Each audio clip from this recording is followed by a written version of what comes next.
podcast is part of the Sports Social Podcast Network.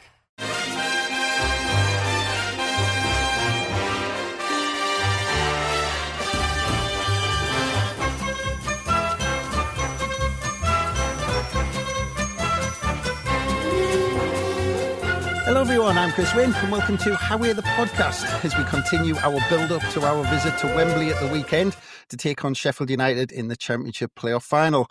And I can't think of many people better to talk about it all than our guest today.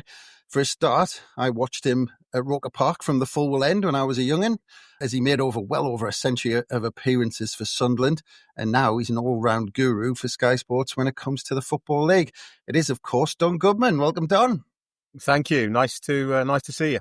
Yeah, how's it going?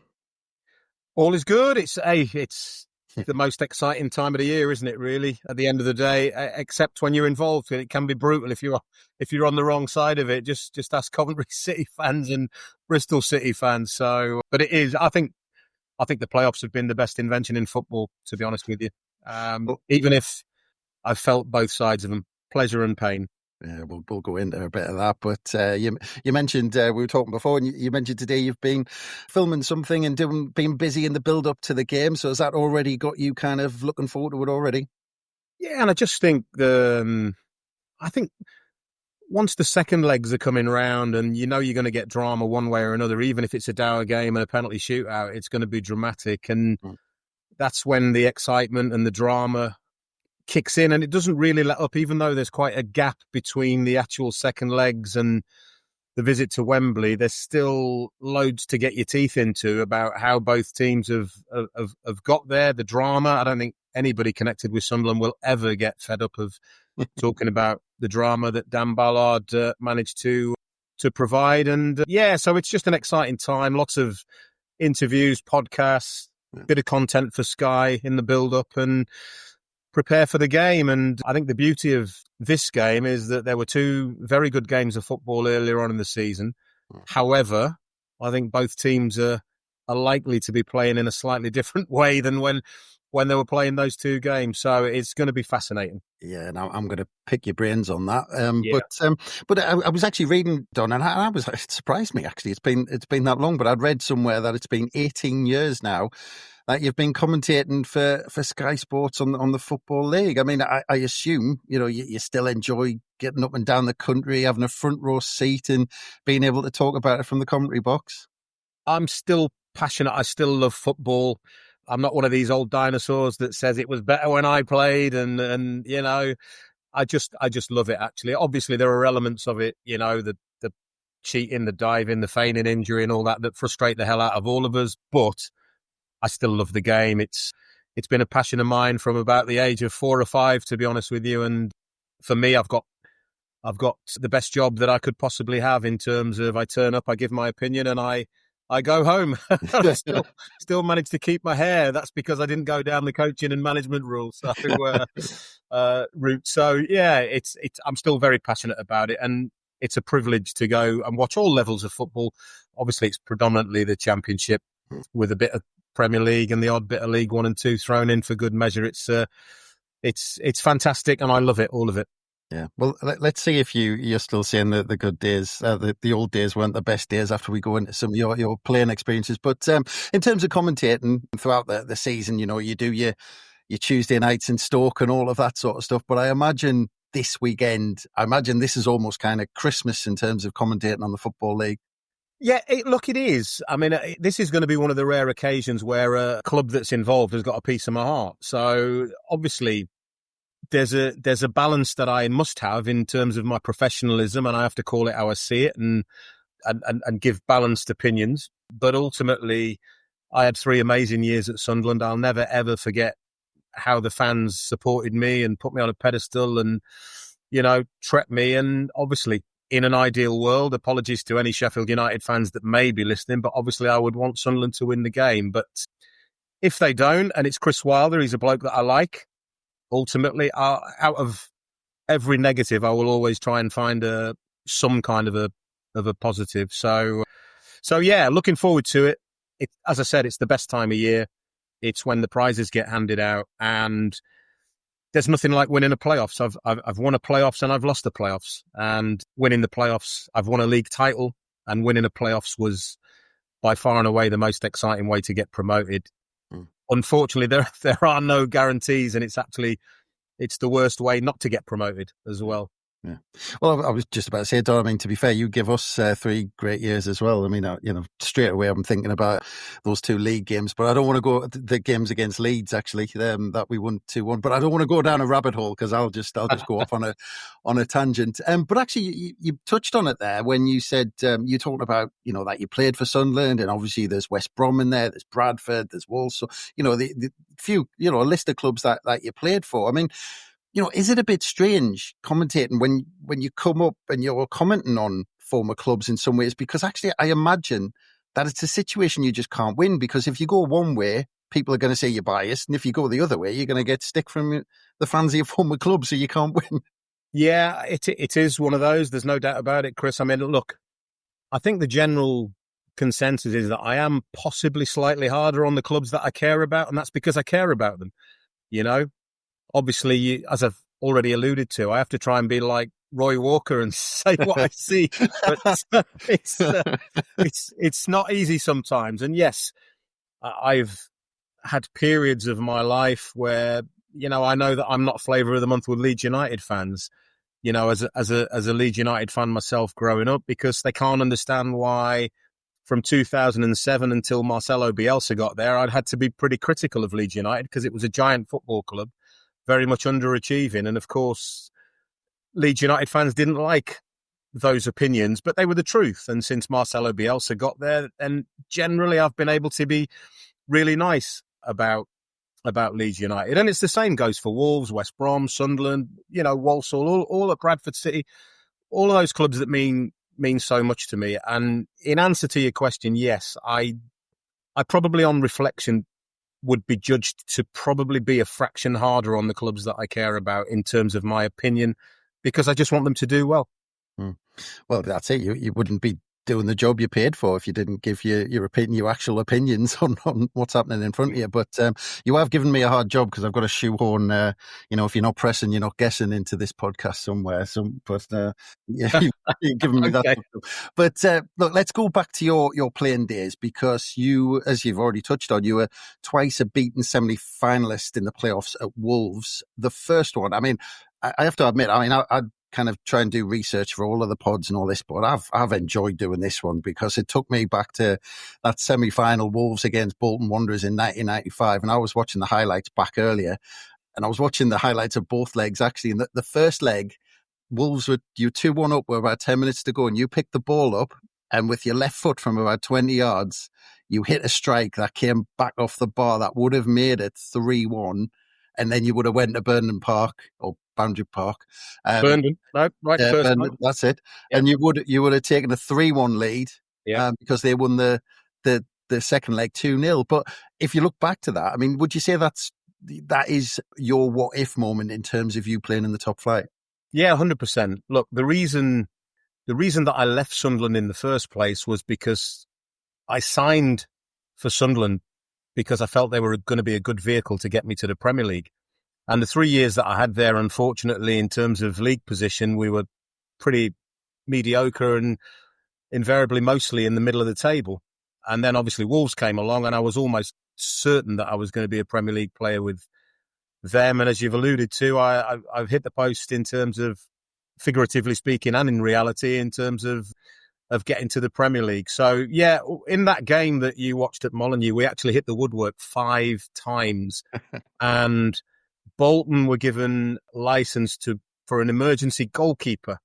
Yeah. And they managed to persuade Peter Shilton. God knows how old Peter was at the time, but I'll tell you what, he rolled back the years and he had one hell of a game. So that 2-1 victory, in reality, without wanting to exaggerate, probably should have been at least 4, maybe even 5-1, and it would have been job done. And then obviously at Boundary Park, different proposition. They beat us 1-0 in normal time. We went to extra time, and obviously they broke my heart. And to say that my eyes welled up a little bit after the final whistle would be a fairly accurate description, really, because I had left a club that I loved in Sunderland to go to a club that I would grow to love in Wolves, to go and play in the Premier League. And obviously that was the moment where I saw it all disappear, unfortunately. So it was a painful one. But we got over it. And then, as you said, we had another go a couple of years later. And again, a last-minute goal at Selhurst Park in the first leg where I was injured. I had a calf injury. And they wheeled me out for the second leg at Molineux a few days later, where they had scored a last-minute goal to make it 3-1 Crystal Palace. And ultimately that goal was decisive because we beat them 2-1 and we huffed and we puffed and we just couldn't get that third one to take it to extra time. It was another game that we dominated, and it was another game where their goalkeeper made some saves, and it was tough to take. It was very, very tough to take. But as I say, I've come on here. Obviously, I've got over it because I'm saying to you that I think the playoffs are the best invention in football. So, I don't think I'd be saying that if I hadn't got over it. Well, I mean, you go back, I think you touched on it there as well, that Wolves with the expectation, because you just said I was sure I was going to Wolves to be a Premier League player. And I looked at that front line. There was yourself alongside David Kelly and Steve Bull, and on the left, Steve Froggatt, I think, was on the left. Yep. And it was a fantastic Wolves side, Graham Taylor in charge. But, I mean, you look at two big clubs now ready to face off in that final.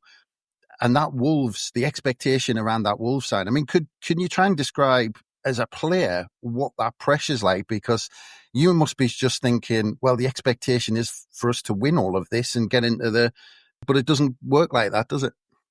No, it's not. Money is no guarantee. I mean, you only have to look at Luton this year as a great example with all the parachute payments, and yet somehow they've ended up being relegated into League One. But no, Wolves were the money club back in the day. There's no doubt about it. They'd spent good money on the likes of myself, Tony Daly, Steve Froggatt, Jeff Thomas, and we were expected to get promoted out of the Championship. There's no getting away from it. And, there was pressure there, and it was largely because the ex-England manager, Graham Taylor, was the manager. So the national media followed us everywhere, literally. It was in the days where the tabloid press were really quite cruel.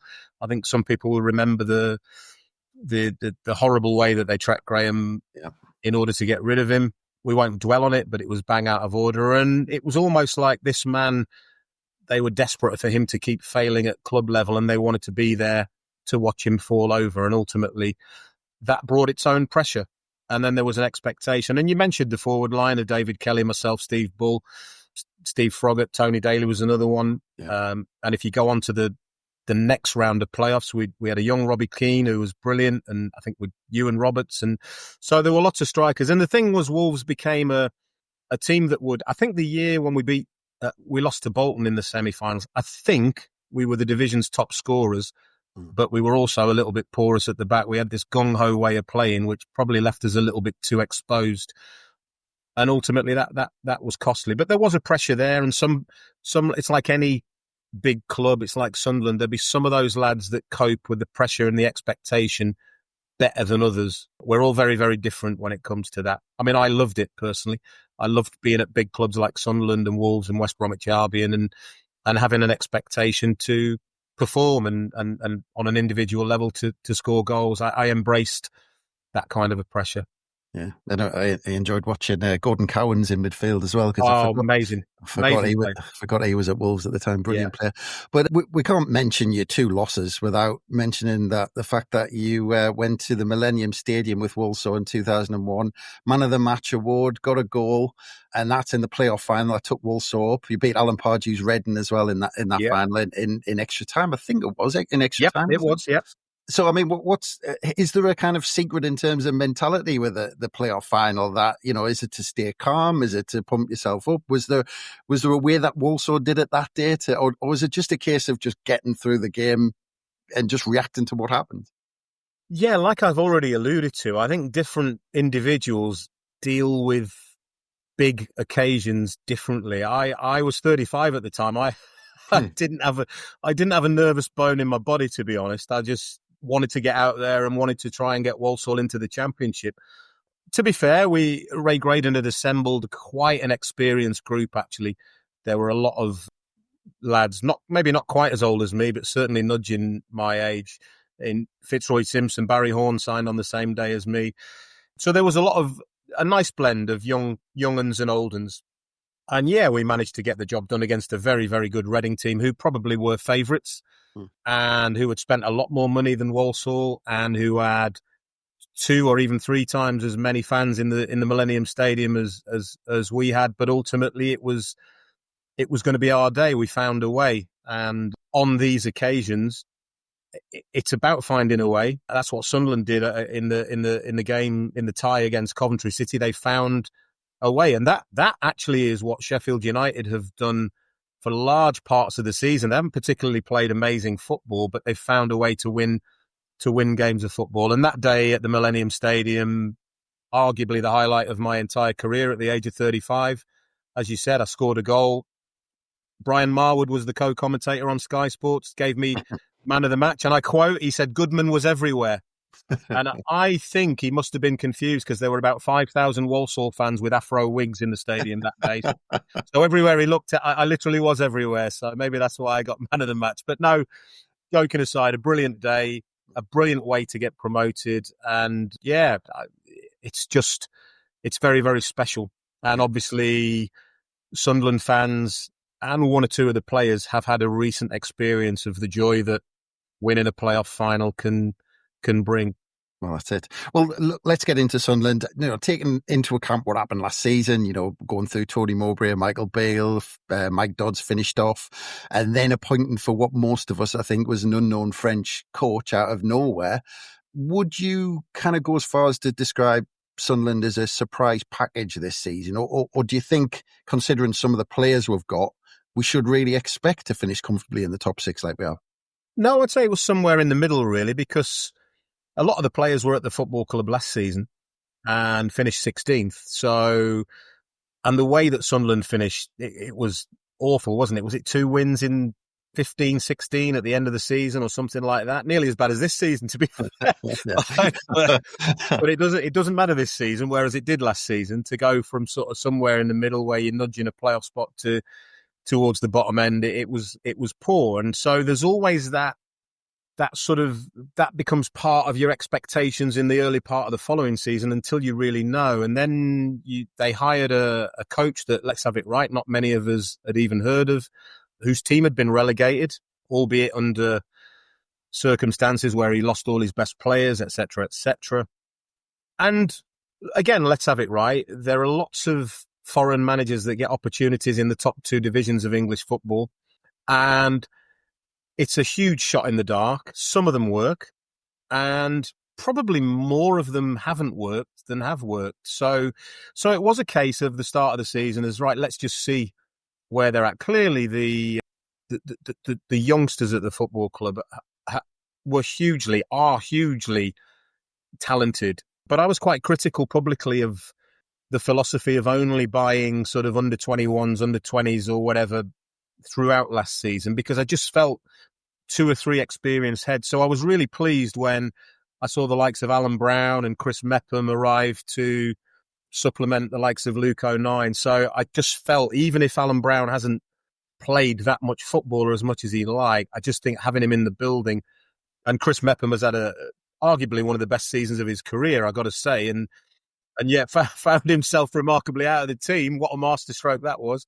So he'll be gutted, but I saw how professional he was in the way that he handled it and joined in the celebrations as well afterwards. So I personally, I saw them as maybe middle of the table, but having said all of that, I don't think we've seen the strongest version of the Championship this season. I think the difference between the top 4 even and the rest has been absolutely huge. And that's why 68 points got Bristol City in, and the bottom clubs as a group accumulated way more points than a bottom group of 6-8 teams usually would. And I think that's the fact that below the 4, literally there was some anybody can beat anybody kind of games going on. So in answer to your question, I've been pleasantly surprised that they got off to the most fantastic start, the best for, decades, wasn't it? Yeah, broke records. Yeah, exactly. And if I analyse the season, and I might be jumping ahead because you might be going to ask me about that, but right through till mid-February when they lost away at Ellen Road in difficult circumstances, I thought they were excellent. And here's the big thing that I noticed. That young group, they turned up in all the big games. The 2 games against Leeds, the 2 games against Burnley, the 2 games against Sheffield United. What I would say, the big games, they turned up. And they turned up again against Coventry in a slightly different way, but they turned up. Yeah. Well, I've got 2 fewer questions now because you're answering all the questions that I'm not asking, so it's fantastic. But you mentioned all the form at the end of the season. And it's all good in hindsight, of course, because, as you said, the players then turned up for those games. But do you think too much was made about Sunderland's form going into the end of the season, considering we knew from the beginning of March that we'd end up in the playoffs? And do you think now that, does that still come into consideration when the likes of yourself and pundits and, people are analysing the playoff final? No, I understand the concern, because no team has ever gone into the playoffs losing the last 5 games of the season. And we generally would consider some kind of momentum to be a positive. But the harsh truth is none of the 4 playoff teams went in scintillating form. I think if you look at the last 6 games of each of the 4, they won a total of 7 games out of 24 between them, which is unusually very, very low. So there was no real momentum, and maybe in a roundabout way that helped Sunderland a little bit. But what I would say is, if you are going to go in that kind of form, you've got to have a belief about you and be able to write it off. And the noises before the first leg against Coventry coming out of the camp were that there was no real concern and that they trained well and that they were looking forward to it. And I wondered whether that was a little bit of noise, whether that was, putting a brave face on it or not. But actually the performances showed that they had a belief and an inner belief that they were going to get the job done against Coventry. But no, going back to your initial question, I do understand pundits making a lot of it, because there isn't a team in playoff history that has gone into the playoffs in such poor form. What was it? 1 point in the last 6 games, 2 goals, something like that. There really was every reason to be slightly concerned, but thankfully it's worked out okay. Yeah, I think from a Sunderland fan's point of view, we just wanted everyone to ignore it and just pretend it hadn't happened. We got in with a few wins. But as you said, we went into that semi-final, and then we went into that away leg. And, I think, and it seemed like, going off Frank Lampard's reaction, if nothing else, it seemed like Regis Labrie almost surprised everyone by the way he set up, especially for that first leg. When you saw the team sheet, it looked on paper like almost an attacking 4-4-2. And then it turned out to be almost an old-fashioned 2 banks of 4, which just asked questions of Coventry and asked them to come at us.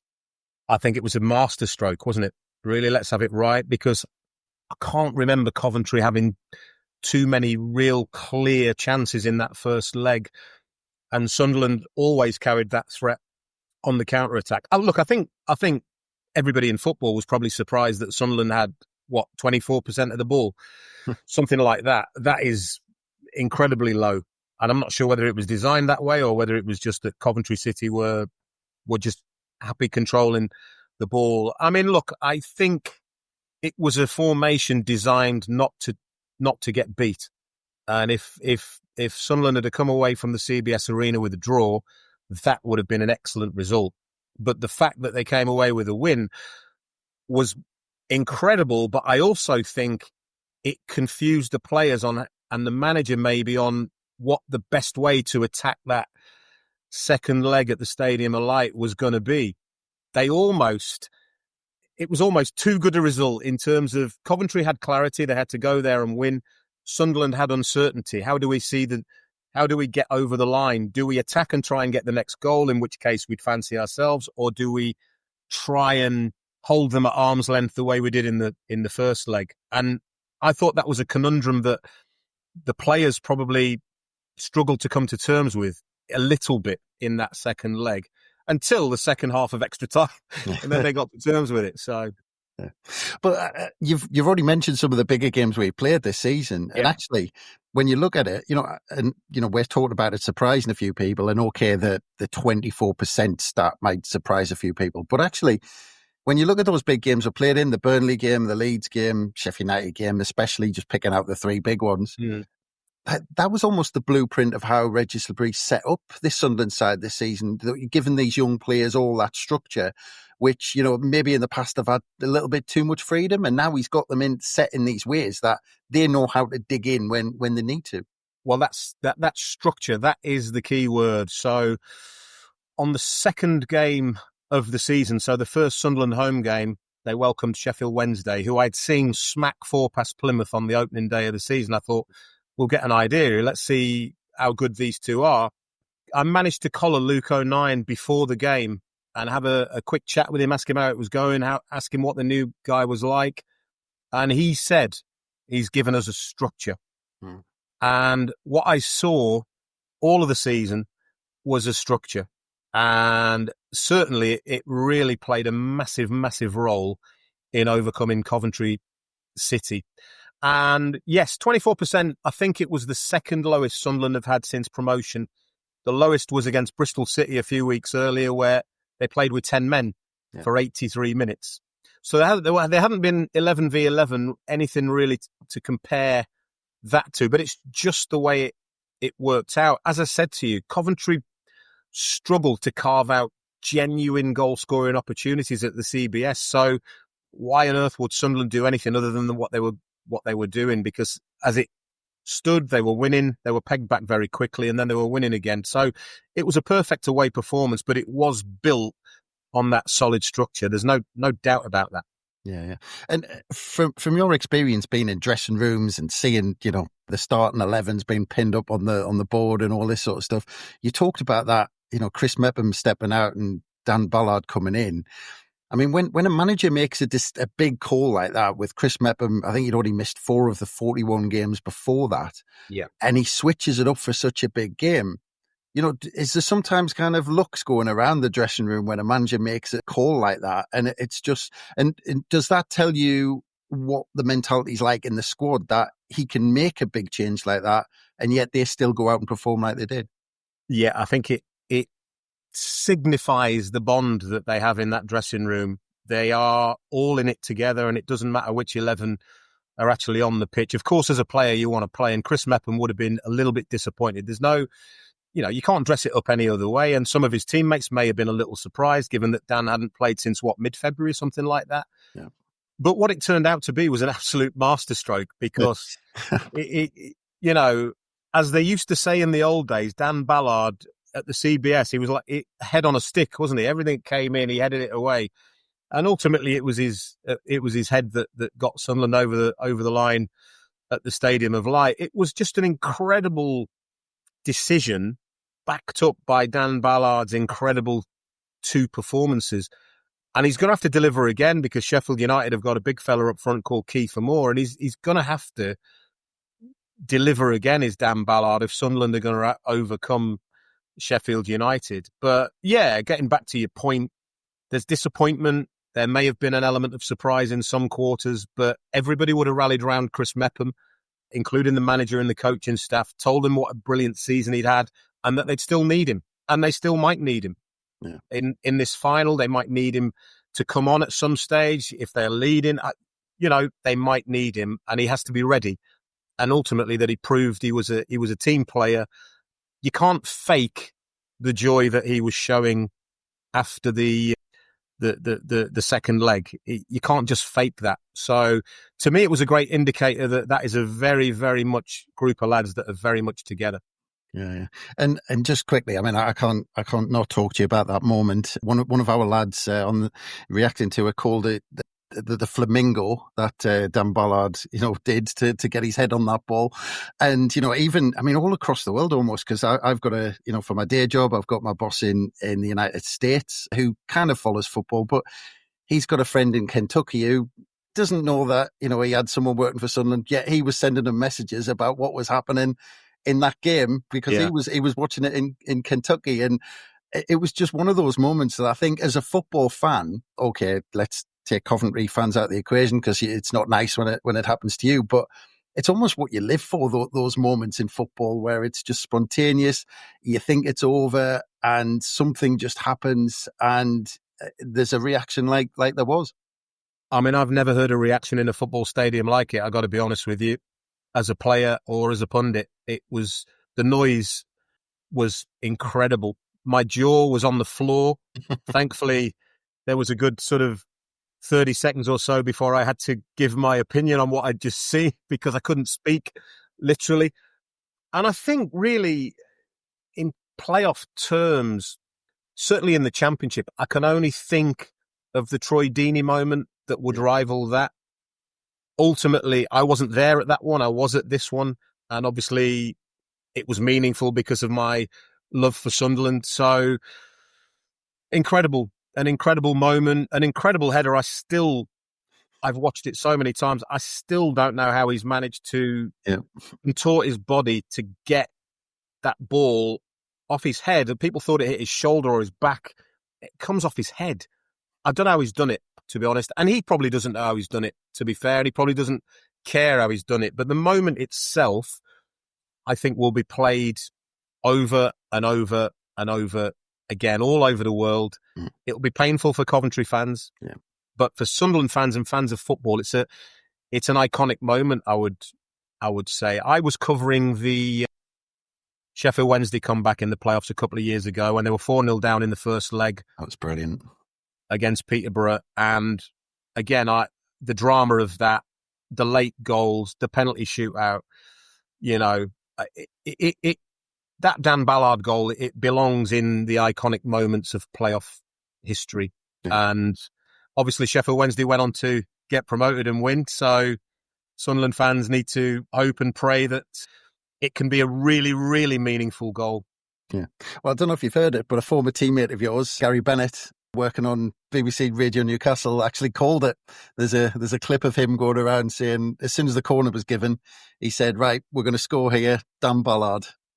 No way, Benno. Wow. Yeah. He called it as soon as the corner was given, and then incredible. Turned out to be right. I'll have to dig that out. Yeah, it's all over the socials somewhere. And I think, to be honest, he was more hopeful to do one over on his brother, to be honest. Well, that would be right. Yeah, that would be right.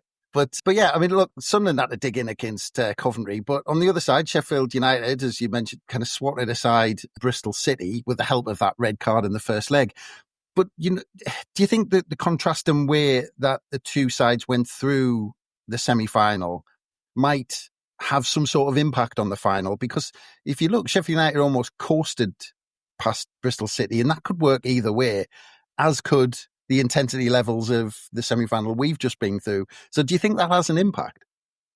Well, I'll tell you what I do think. I think you've got two extremely flexible head coaches. So when I say that, I mean versatile with the tactics. Obviously, a lot of the season, both teams played 4-2-3-1. And more recently, they've gone to 4-4-2. But at any moment, they could even both play 4-3-3 if they chose to. I think this is going to be an incredible tactical battle because Sunderland are nothing like Bristol City. So it's a totally different opponent that Sheffield United are going to face. And personally, if I'm honest with you, I think they probably would have wanted to face Coventry. That's my honest opinion, because I saw them smash Coventry not that long ago, Bramall Lane, in one of their best performances. But the flip side of that is Sheffield United will not play anything like Coventry. Coventry were very obsessed with controlling possession, and they did it, to be fair, very, very well. And they did it a lot of the time in Sunderland territory.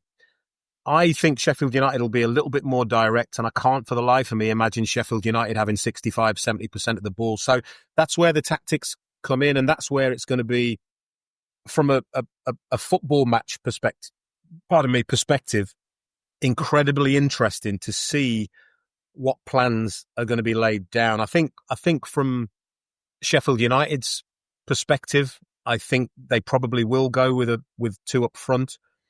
From Sunderland's perspective, they've got to decide whether Romain Mundle can do 90 minutes, and if he can, what do they do with Enzo Lefebvre? And these are the sort of decisions that these head coaches are going to have to find the answers to give their teams the best opportunity to win one game of football, because that's what it is now. It's a win one game of football and the prize is yours. Yeah. Well, I mean, I was obviously doing my background reading before I spoke to you, Don, and a particular headline did jump out at me. It was exclusive. Don Goodman reveals how Sunderland could beat Sheffield United at Wembley. Now, I had hoped that it said in the article that you'd fired an email off to Regis Labrie, but unfortunately it didn't. But from what I read, I was reading between the lines, and it seemed to say that you thought we maybe needed to be more on the front foot, because would you be surprised if we, let's say, had an approach that was similar to that first leg against Coventry? Yeah, I don't think that'll happen. Two reasons. As I've said, I don't think Sheffield United will play that way. I think they'll have Kiefer Moore in attack and probably Tyrese Campbell. It will either be him or Tom Cannon. And I think they'll go a little bit more direct than Coventry, if I'm honest with you, in which case Sunderland are going to have more of the ball. For me, Sheffield United are rightly the favourites, so let's not get away from that. They had a brilliant season, finished miles ahead of anybody else, and deserve to be favourite. 92 points. I know it's 90 in the table, but it's actually 92 points. There was only Leeds, I think, won more games of football than them, so they find a way to win. So they'll go in as favourites. There's no doubt about that. But when I was asked the question, I was focused on Mayenda, Isidore and Mundle as three players that could put the fear of God into any team, but they're not playing any team. They're playing Sheffield United. And when you look at what Mayenda and Isidore did at the Stadium of Light, they have that ability. The central defenders are going to be the same. Hamed Hodzic and Jack Robinson, unless he chucks Rob Holding in there. But at this stage, I would be probably doubtful. In which case, those two central defenders have already had a proper beating from those two Sunderland forwards. And they don't forget that, defenders, whenever you got the better of a defender, you had a psychological edge, and I think can Sunderland get those three players into those areas quickly enough to isolate defenders? Because if they can, then they'll score and they can hurt them. But the flip side of that, of course, is Sheffield United have just scored 6 goals. So they have tools, they have quality players all over the pitch that can cause Sunderland problems. And that's the delicate balancing act of this game. There's a lot of people that think Sheffield United are just going to win this game. I am not one of those that, if some people are going 70-30 in Sheffield United's favour, I might be going 51-49, to be honest with you. I do think that Sunderland have players that have the real tools that defenders hate in ball carrying, speed and technical ability. And having scored in the semi-final, Mayenda and Isidore are going to be confident again. And they'd gone for a while without scoring, but when you score a goal, it gives you the belief, it gives you the confidence. So I'm obviously hopeful for Sunderland, but I know it's going to be a tough game and it's going to be a tight game, probably. Yeah. Well, I mean, like you said, you can analyse all these things, you can bring all of the stats in, and quite rightly, Sheffield United are favourites. You've got to go off the league table, and they are favourites. There's no doubt about it. But then you bring in the fact that Sunderland maybe had the better of the 2 league games, although we didn't claim all 6 points in those. But in a one-off winner-takes-all game like this, just like the FA Cup final at the weekend, where Palace were underdogs there, of course, against Manchester City, does all of that, what's happened in runs and form and away form and how many goals you've scored recently, does it all just go out of the window and it's just basically how you get your head set up for a game like this? Well, I think you take positives of your history with an opponent. So, and Sheffield United will have their positives. Gus Harmer, for instance, positive is that he's already scored in the Championship playoff final for Coventry City. So, and he is a talented player. There's no doubt about it. If Gus Harmer has got time and space, he can hurt anybody in that league. And he took a liking to Wembley that afternoon when Coventry lost on penalties to Luton. So Sunderland have to find a way of nullifying him, but they also have threats on both sides. They have Keith Moore's size. Tyrese Campbell is quick, and he's had his best goal scorer in the season. So, and if you're Sunderland, I've already pointed out the positives that there are to take if you're Sunderland. So I think you just focus on your individual battles as a player, and you think about the times that you got the better of your opponent, and you focus on why and how, and you try and recreate that. Yeah. And, we're going to hear this sometimes because there's usually a narrative around these things, and it's probably factually correct, but we'll hear a lot of times this week. I've already been reading it today. We're about to play in the richest game in football. And, you hear this over and over again.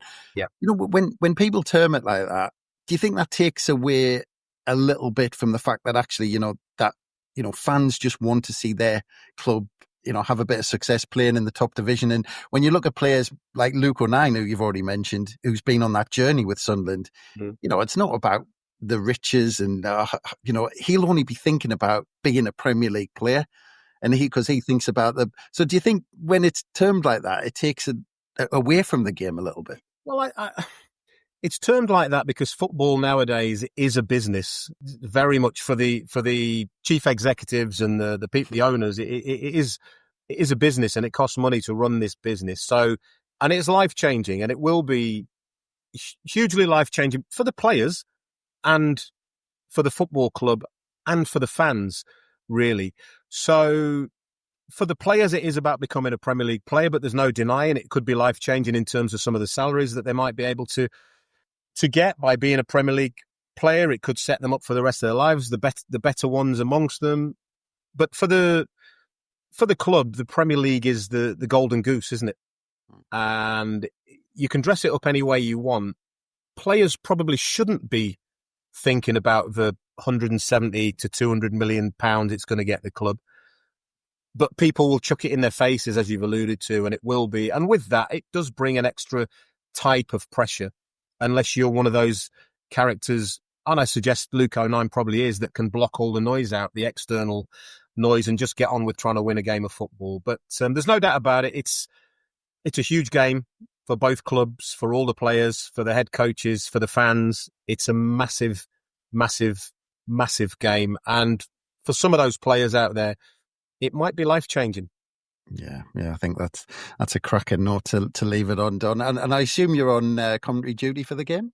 Yeah, it'll be me and Andy Hinchcliffe, same as last year. We'll be sharing our opinions alongside Daniel Mann. Brilliant. Will you be getting out and about before the game and soaking in all the atmosphere? And no, I think I'll be getting there early and leaving there late. So I've been to Wembley on those occasions before, but it can get a little bit too hectic as you approach kickoff time. So yeah, I'll get there early, I think. Well, I'm sure if Sunderland win and you get out and about in the Sunderland fans, you might not have to pay for any drinks. That's for sure. Sounds all right to me. Brilliant. Well, enjoy your day, regardless of the result, Don. I hope you have a good one. Thanks, Chris. Cheers. Brilliant. Absolute pleasure. And thanks again for everyone for listening. Of course, we'll have all the build-up covered for you this week, either on the Roker Report website or pretty much daily releases on How We're the Podcast. What's from us? Bye for now.